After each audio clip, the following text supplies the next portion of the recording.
And I would like to share an exercise with you that is going to help you become a better scanner. It's going to help develop your intuition, and it's going to help you feel energy around the body, interpret that energy a lot more effectively.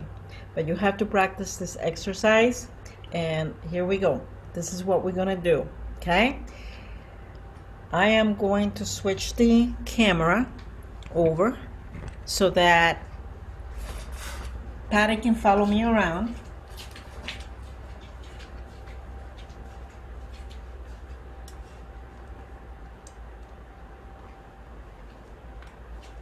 Okay. Let's get it unhooked. Unhook it. That's okay. You got it? Okay. Yeah. All right.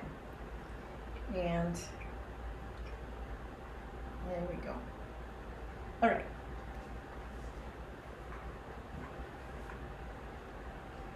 So what is going to help you the most when you scan, aside from practicing on a regular basis, is the following. You need to discover which hand is better for scanning, and we're going to review that again, and then practice the following exercises with the hand that is better for scanning, but also start training the other hand. So how do you figure out the hand that is better for scanning? Well, you're going to clasp your hands like this, and you're going to notice which hand has the thumb on top, and then clasp again so that the other hand has the thumb on top, and go back and forth several times until you can decide which way it feels more natural to you. Then once you decide, I want you to raise the hand that had the thumb on top. That hand that you have raised is your stronger energy hand. That means that's the hand that will always deliver a little bit more Reiki. But it's not your better scanning hand. It's not your sensitive hand. Your sensitive hand is the hand that had the thumb on the bottom. So this is the hand that you're going to train first, because it's going to be the easier hand to train. Remember, I want you to train both hands, but this is the hand that you're going to start with. Okay? The more sensitive hand. This is that recessive hand. And this has nothing to do whether you're right-handed or left-handed. Nothing. So don't worry about that. Okay? Okay. So now, what I want you to do is sensitize your hands. You're going to sensitize both hands until you feel that ball of Reiki energy between your hands. Okay? And once you feel that ball, you feel that pressure or that warmth between your hands, we're going to start practicing feeling for temperature, density, and texture. And we're going to start taking objects in the room and the air in the room and start differentiating different temperatures, densities, and textures.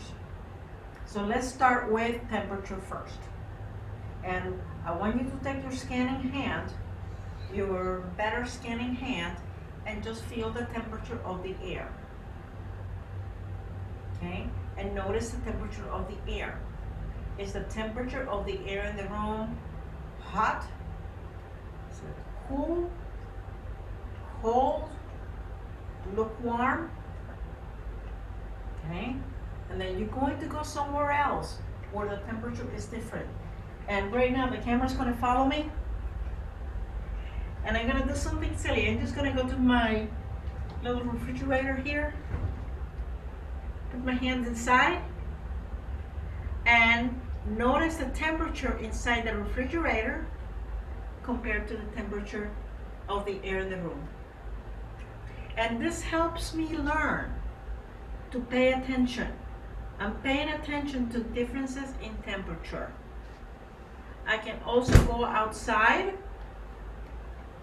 That is gonna follow me, and I'm gonna go right in the sunlight, in the sunshine, outside. So I'm gonna step outside and feel the temperature of the air in the sunlight.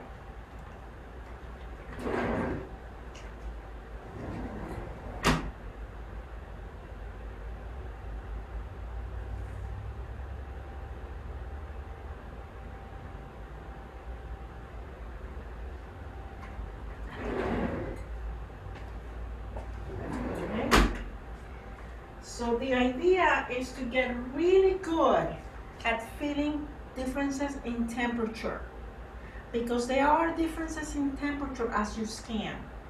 But if you're not aware of them, if you haven't trained yourself to become really aware of these differences in temperature, it's going to be hard for you to feel them. So you're going to practice feeling different temperatures, different rooms, inside the refrigerator, inside the freezer, outside, under the sunlight, until you get really, really good at feeling different temperatures. At the same time, you're going to start feeling for texture, okay? So you're going to take different objects, and I'm going to take the feel of the fabric on this mannequin compared to the feeling of the fabric on the table. And I'm asking myself, what's the feeling? And this feels a little more raspy. This is smoother.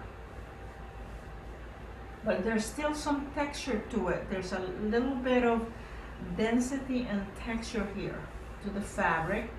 Then I'm gonna go to the wall and feel the temperature, feel the density of or the texture of the wall compared to the texture of the print. This is much smoother, it's glossy, it's slippery, and I have a little bit of, it's slippery, but it has a little bit of resistance.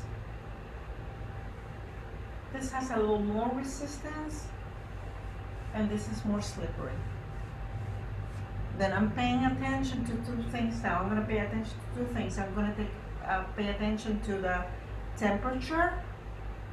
Okay, so I'm noticing what's the temperature of the fabric or the mannequin compared to the temperature of the table.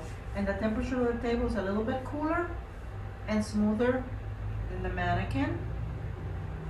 And then compared to the wall, it's about, this is cooler. This is cooler. And there's, this is rougher.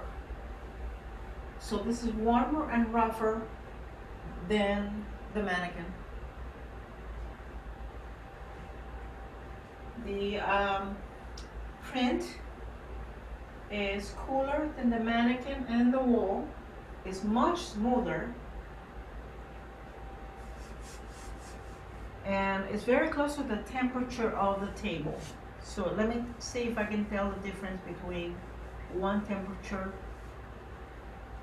Okay, this is cooler. The print is cooler. Okay, now I want to feel for density. You know, what is the thickness? What is the density? And what I'm going to do is just feel the density, and I can really sink my hand into the mannequin, so there's a lot of density. What about here at the table? Less. So this is harder, softer.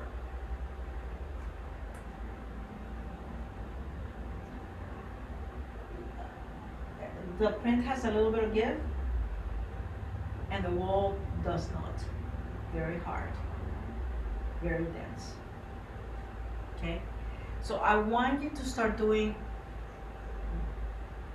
this exercise a lot. Every day you're going to go around and start feeling objects for temperature, texture, and density.